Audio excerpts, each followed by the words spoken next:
Praise the lord. మీ అందరికీ good Friday శుభాకాంక్షలు తెలియజేయుచున్నాను.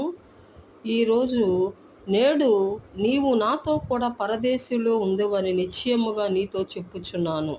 యేసు ప్రభు వారు పలికినటువంటి మాట. సిలువలో ఇద్దరు దొంగలు ఉంటారండి యేసు ప్రభు వారికి, కుడివైపు ఎడమవైపు.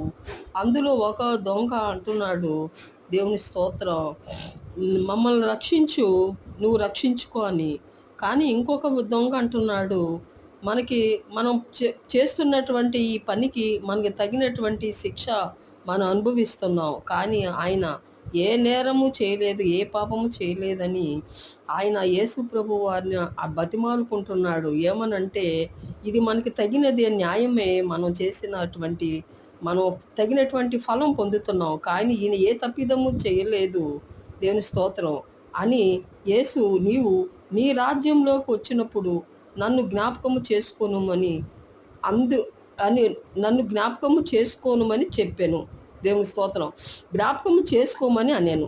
అబ్బా, దేవుని స్తోత్రం. చూడండి, మనకి ఇలాంటి వారు మనకి ఎదురుపడుతూ ఉంటారు.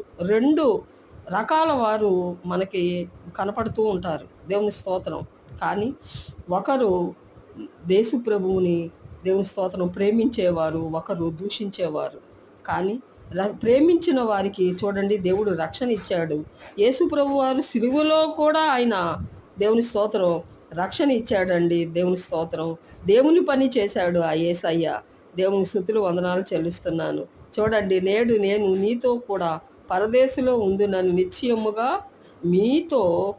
మీతో చెప్పుచున్నాను నేను. చూడండి, యేసయ్య ఆయన జాలి గుణం, అడిగిన వాళ్ళందరికీ ఆయన రక్షణ ఇచ్చే దేవుడు. మన కోసం ఆయన ప్రాణత్యాగం చేశాడు. దేవుని స్తుతులు వందనాలు చెల్లిస్తున్నాను. దేవుని కృపలో దేవుడు మనల్ని అందరినీ భద్రపరిచినందుకు, దేవుని మనకిచ్చిన రక్షణను బట్టి దేవుని స్తోత్రం.